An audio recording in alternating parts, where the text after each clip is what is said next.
행복의 울타리 10계명, 행복의 울타리 10계명이라는 제목으로 하나님 말씀 전하겠습니다. 하나님이 우리를 사랑해서 주신 게 계명이에요. 지키라, 지켜야 내가 산다. 그래야 네가 행복의 울타리 안에 있게 된다. 여러분, 밖에 얼마나 춥습니까? 눈 오고 길 미끄럽고, 그렇죠?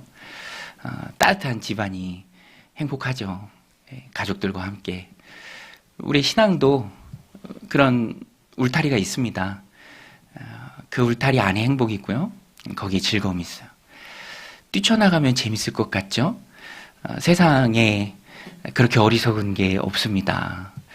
하나님이 정해주신 그 울타리 안에 있을 때 가장 행복하고 또 평안한 삶을 살아갈 수 있다라는 것입니다. 여러분, 여행이 즐거운 이유가 뭡니까? 돌아갈 보금자리가 있고 또 돌아갈 가족들 또 사랑하는 사람들의 품이 있기 때문에 그 여행이 즐거운 것이죠. 만약에 그것이 없다면 그냥 방랑이죠. 정처 없이 떠도는 것이죠. 거기에 어떤 기쁨과 즐거움도 없다라는 것입니다. 우리 안에 하나님 주신 자로 재어주신 그런 견고한 울타리가 있어요. 그 안에 우리가 있을 때 행복을 누리는 것입니다. 그래서 십계명은 율법은 결코 사람을 얽어매는 게 아닙니다. 지킬 때 평안이 있고요. 또 그 안에 행복이 있습니다. 그래서 십계명, 행복의 울타리 십계명이란 주제로 이렇게 3G처럼 계명을 하나씩 살펴보고 있는데 오늘도 십계명 말씀입니다. 특별히 오늘 계명에는 하나님의 사랑이 잘 나타나 있어요. 여러분, 부모가 자녀를 사랑하잖아요. 그렇죠? 당연히 부모는 자녀를 사랑하죠. 그래서 저도 어렸을 때 아팠을 때 이렇게 잠자기 곤란할 정도로 아프면 자면서 깨잖아요. 그러면 항상 이렇게 엄마 아빠랑 같이 자는데 아빠는 한숨을 쉬었지만 어머니는 그 말씀 하셨어요. 지금도 귀에 생생한 그 말, 아유, 내가 대신 아팠으면, 내가 대신 아팠으면. 그런 마음이 있죠. 자녀를 사랑하게. 저도 이제 자녀들이 아플 때 그런 마음이 듭니다. 지금은 좀 덜한데 어렸을 때 아플 때는 참 그런 마음이 굉장히 크죠. 저희 첫째도 잠잘 때 입을 벌리고 자고 그랬어요. 이제 코로 숨을 쉬어야 되는데 볼 때 너무 안타깝더라고요. 이리저리 알아보고 근데 남양주에 어떤 좋은 한의원이 있대. 거기 가면 낫는데 그래서 일주일에 한 번씩 거기 꼬박꼬박 갔죠. 근데 별로 좋은 것 같진 않아요. 막 면봉을 막 코에 쑤셔넣고 막 애 아파하고 막 힘들어하고. 근데 전신마취가 마음에 걸려서 이 외과적 수술을 해야 되는데 그게 마음에 걸려서 그걸 잘 못하겠더라고요. 근데 그것도 다 사랑하는 마음이죠. 너무너무 사랑하니까 뭐 전신마취 사실 별거 아닌데 그런 것에도 조금씩 이렇게 막 떨리는. 그래서 한동안 그 한의원 다녔어요. 뭐 한약 먹으라 그래서 먹고 열심히 치료받고 잘 안 낫고 그러다가 한약을 먹어서 너무 편안했는지 한 번은 제가 이제 교회 출근하는데 애가 이렇게 쭉 늘어져서 자듯이 자더라고요. 보통 때는 일어나서 이렇게 잘 다녀오시라고 배웅도 하고 그러는데 그날따라 이렇게 막 일어나지도 못하고 그런 모습을 갔는데 아내한테 전화가 온 거예요. 근데 또 마침 제가 교회 일이 있어서 어디 운전을 하고 가고 있었어요. 그런데 전화가 온 거예요, 아내한테. 애가 숨을 안 쉰다고. 그 숨 안 쉬면 안 되잖아요. 그 숨 조금만 안 쉬어도 안 되잖아요. 근데 나는 멀리 있고 이제 막 고속도로 올라가야 되는데 숨 안 쉰다고 전화를 해. 그리고 뚝 끊어. 그럼 얼마나 당황합니까? 그냥 뭐 뒤에 사람들 태우고 집으로 갔어요. 저희 집으로 가서 가보니까 뭐 결과는 푹 잘 자고 있는 거였어요. 아주 그냥 숙면을 취하고 있는 거였어요. 푹 잘 자는데 뭐 너무 잘 자니까. 근데 이제 부모의 마음이 항상 그렇죠. 사랑하기 때문에 그렇다라는 것입니다. 사랑하기 때문에. 이런 마음이 어디서 왔을까요? 부모의 이런 마음이 어디서 왔을까요? 하나님으로부터 왔어요. 하나님에게 우리가 그런 존재입니다. 눈에 넣어도 아프지 않을 존재. 여러분, 하나님 우리를 너무 많이 사랑하는 줄로 믿습니다. 하나님 우리를 사랑하세요. 우리가 상상할 수 없을 만큼 우리를 사랑하세요. 너무너무 사랑하십니다. 오늘 본문에도 그게 잘 나와요. 그래서 무엇이든 하나님이 성경에서 우리에게 이렇게 해라라고 주신 것은, 그 명령은요, 우리를 사랑하기 때문에 주신 명령이고, 우리는 우리가 안 하면서 자녀들한테 시키는 거 잘하잖아. 그렇죠? 저도 그래서 뜨끔뜨끔 할 때가 있어요. 나도 안 그랬는데 시키기는 다 시키니까.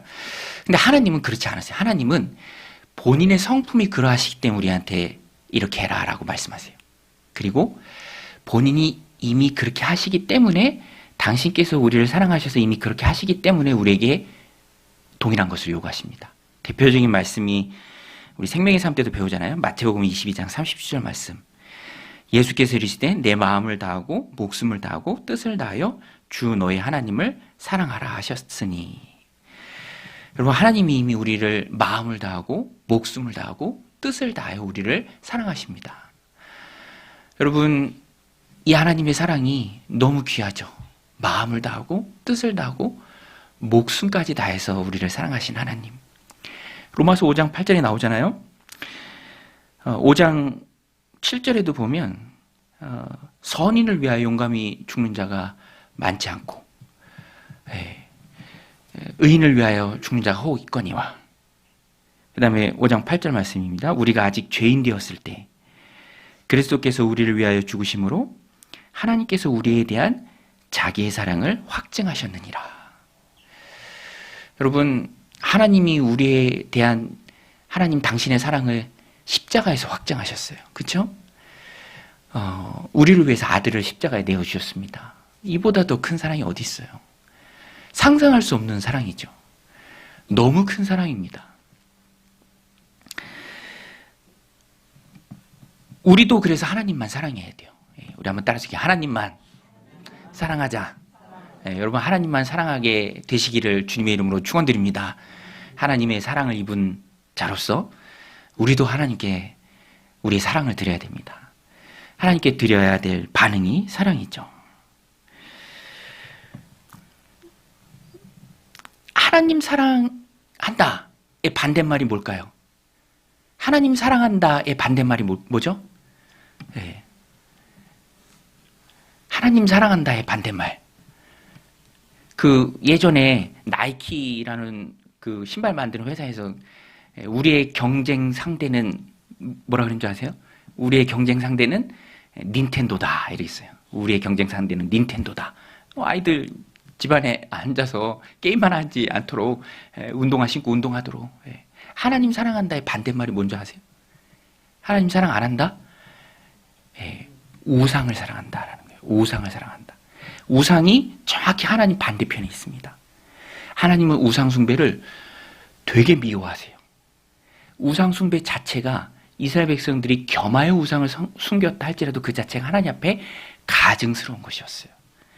하나님을 몹시 미워하는 것으로 동일하게 하나님이 받아들이십니다. 하나님 사랑의 정확한 반대편에는 우상 섬기는 게 있어요. 오늘 본문입니다. 우상을 섬기지 말라. 우상을 섬기지 말라. 제2계명이죠.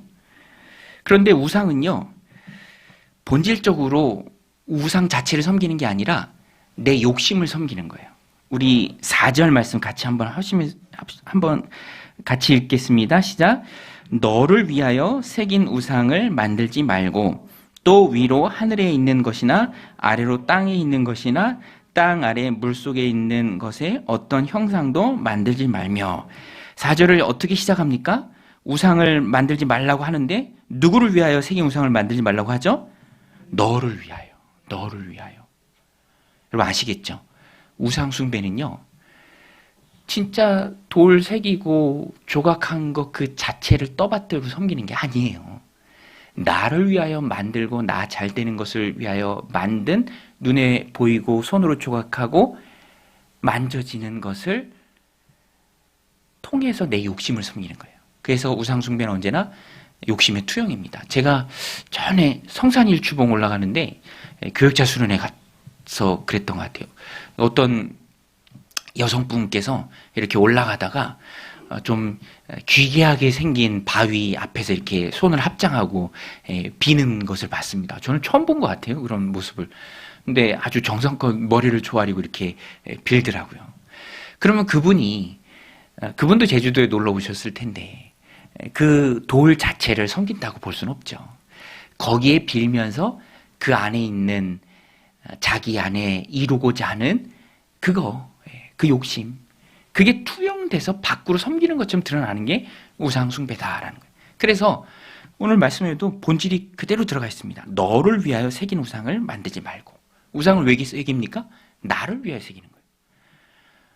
내 욕심을 이루어줄 내가 만든 신, 걷지도 못하고 듣지도 못하고 누군가의 등에 업혀서 옮겨져야 될 목석이지만, 그렇지만 그것이 두려움에 떠는 뭔가 내 욕심을 이루어줄 대상으로 투영돼서 나타나는 게 우상이죠.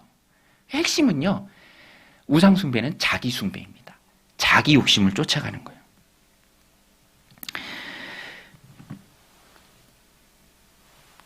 휴스턴 서울교회 이수관 목사님이라고 계신데, 이 목사님이 우상에 대한 정의를 참 강의 중에 잘 해주셨어요. 저는 오래전에 들었던 강의인데 이렇게 마음이 많이 남더라고요.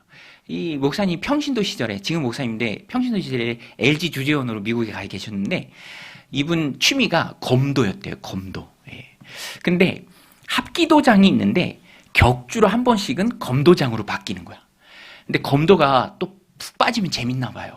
땀을 쫙 빼고 거기서 오는 어떤 좋은 마음들이 많이 있나 봐요. 이렇게 빠질 만큼.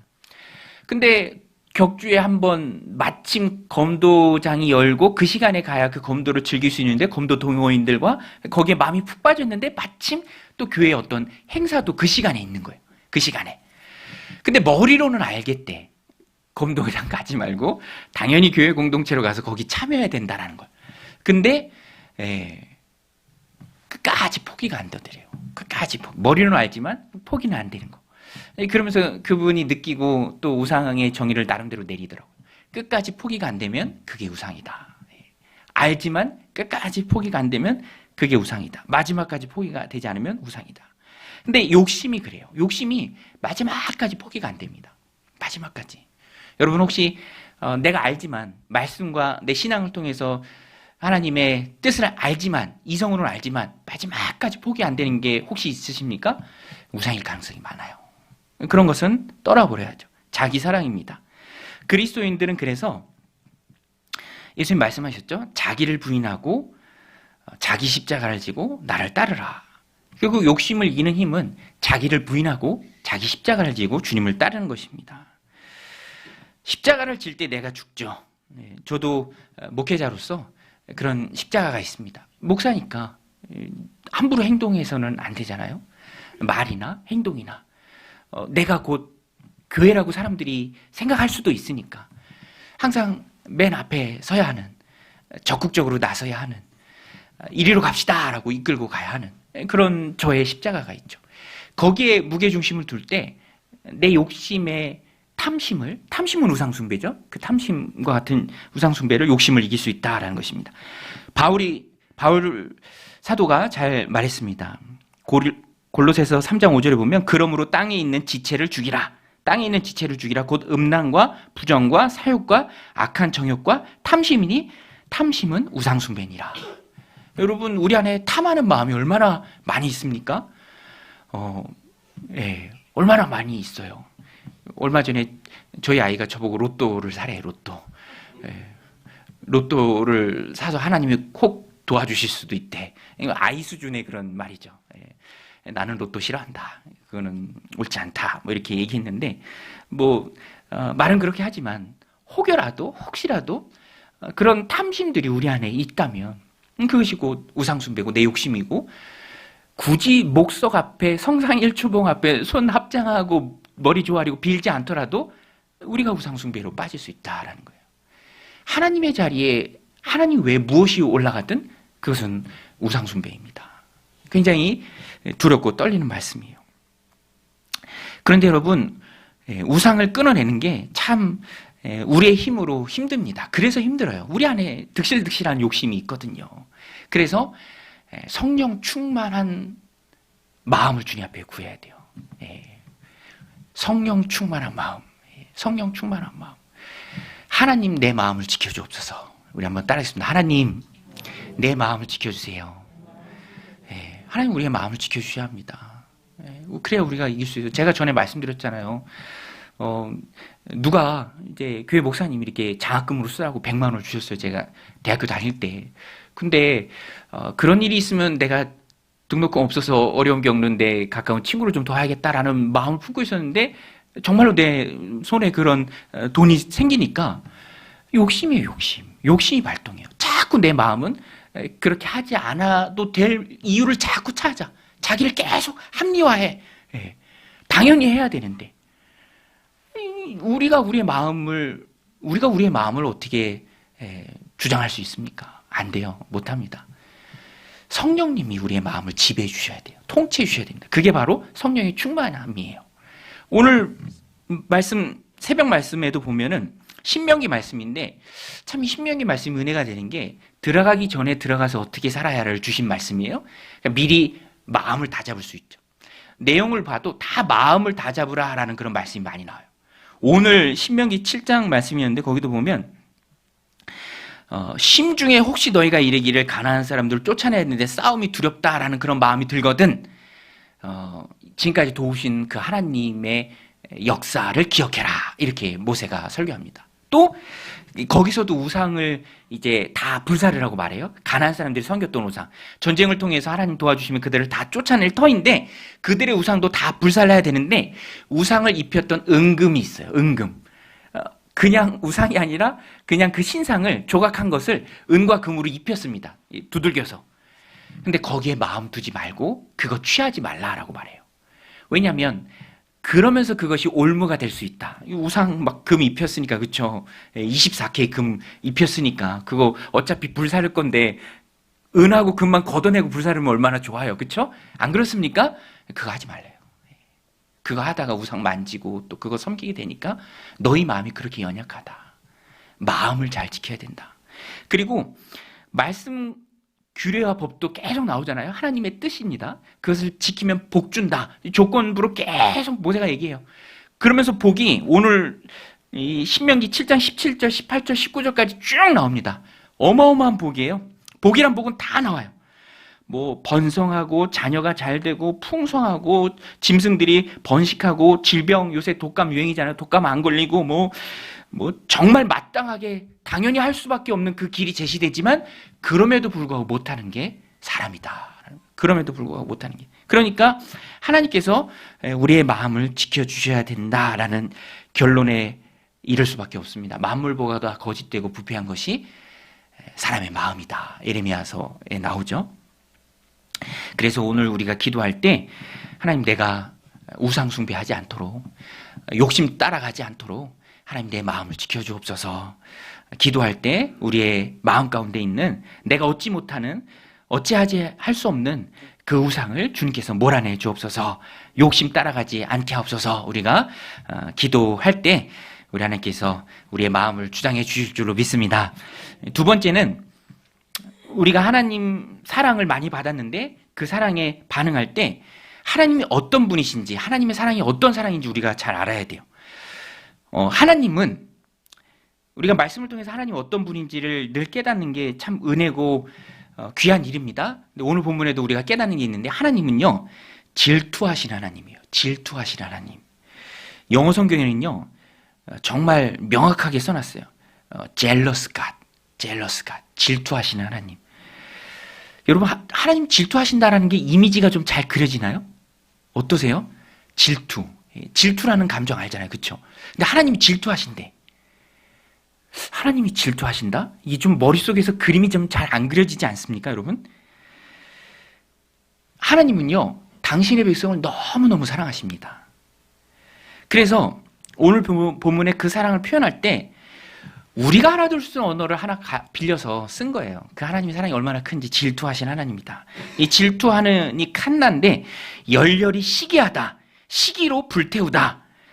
치밀어 오르는 분노와 시기심을 결코 억제할 수 없는 상태를 보여주는 단어. 칸나. 질투하신 하나님. 우리를 너무 사랑해. 그런데 우리가 우상하고 짝짝꿍이 된 거예요.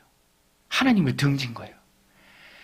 그 질투하신 하나님이 분노하심으로 불붙는 열렬한 사랑의 상태로 우리를 바라보시는 그 하나님. 그래서 이 단어가 이 감정적인 질투와는 달라요. 뭐 남성이든 여성이든 그 질투하는 그 감정과는 차원이 다릅니다. 왜냐하면 하나님은 그 감정에 휩싸여서 사람처럼 이기적으로 행동하시는 분이 아니시기 때문에 그렇고요. 여기서 우리가 알아야 될 건 이만큼 우리를 사랑하신다라는 거예요. 여러분, 하나님은 우리를 질투하실 만큼 우리를 사랑하시는 줄로 믿습니다. 역설적으로 알아야 돼요. 이만큼 우리를 사랑하신다. 너무너무 사랑하신다. 그래서 쓴 단어예요. 너무너무 사랑하시기 때문에 당신의 백성이 당신에게서 떠나간다든지 그 마음이 홀랑 다른 곳에 빠져 있다라든지 그 삶이 타락하고 부패해 간다든지 그것을 결코 그냥 내버려 두지 않으시는 분이 바로 하나님이십니다. 질투하시니까요. 여러분, 하나님은 우리를 사랑하시는 줄로 믿습니다. 그 하나님의 사랑이 질투하시는 하나님으로 표현된 거예요. 그래서 사랑하니까 질투하는 거죠. 그러니까 그 사랑의 단계가 너무 높으니까 얼마나 우리를 사랑하시는 겁니까? 질투하신다라는 그 표현을 쓸 만큼 하나님의 사랑은, 우리를 향한 사랑은 굉장히 커요. 제가 건강검진 받았는데 그 건강검진 표를 아내한테 안 보여줘요. 보여주면 어떻게 됩니까? 보여주면 어떻게 되죠? 잔소리가, 제 아내 잔소리 안 들어보셨죠? 그죠? 제 아내 여기 있으니까 되게 불편하다. 그죠? 안 보고 하잖아. 그죠? 근데 그게 사랑임은 분명하죠. 그건 의심할 수 없는 사랑입니다. 그 참 감사하더라고요. 누군가 내 건강을 그렇게 염려해 준다라는 게 얼마나 고마워요. 감사하죠. 그렇지만 안 보여주죠. 그 자녀를 향한 부모의 말도 다 사랑이죠. 그걸 어떻게 의심할 수 있겠습니까? 물론 방법이 잔소리이기 때문에 변화되거나 그러진 않죠. 뭐 힘들 수도 있고. 그렇지만 그것이 사랑인 것에는 분명하죠. 하나님도 우리를 너무너무 사랑하십니다. 그래서 그냥 두고 보지 않으세요. 이 질투한다, 그 말에는 찾아온다라는 뜻도 있어요. 찾아오세요. 그리고 막 신명기 말씀에도 똑같이 나와요. 소멸하는 불이시요 질투하신 하나님이시라. 신명기에도 2번 나옵니다. 우리 새벽 말씀 나눌 때 봤죠?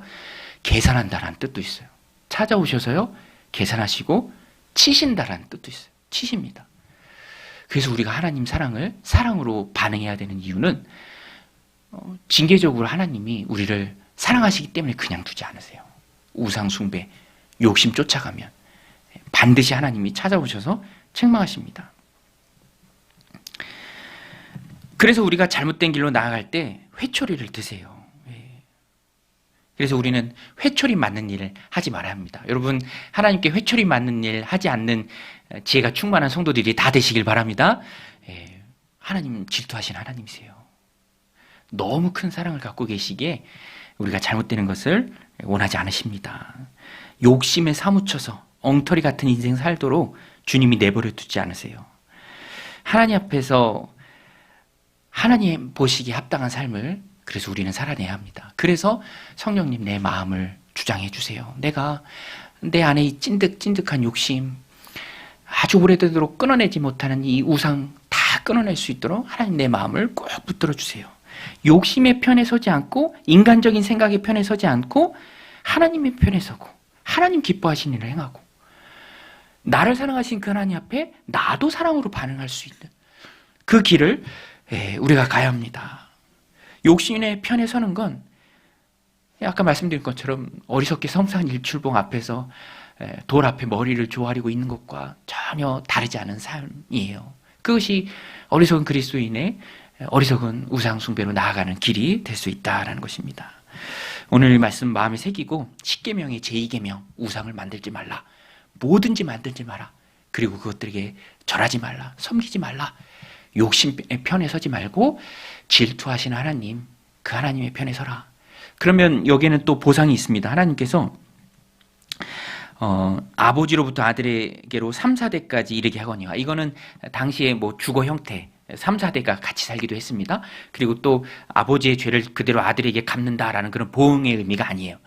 아버지의 잘못한 것이 자녀들에게까지 영향력을 끼치게 되는 것을 이 말씀을 통해서 말해주는 것입니다.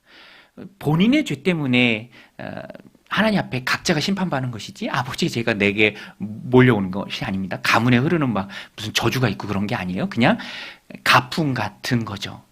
만약에 불신 가정에서 태어나면 그 인생이 얼마나 또 힘들겠습니까? 그런 것들, 그런 영향력을 여기서 말하는 거예요. 그렇지만 동시에 또 하나님 편에서 우상을 숭배하지 않고 하나님을 사랑하는 우리 6절 말씀인데요. 6절 말씀 같이 한번 읽겠습니다. 시작. 나를 사랑하고 내 계명을 지키는 자에게는 천대까지 은혜를 베푸느니라. 완성의 의미예요. 꾸준함의 의미입니다. 천대까지 은혜를 베푸신다. 오늘 이 말씀 마음에 새기고 10계명 중 제2계명을 삶 가운데서 실천하는 욕심의 편이 아니라 하나님의 편에 서는, 그래서 하나님 복 주시고 책임져 주시는 그 인생을 살아내는 저는 다 되시기를 주님의 이름으로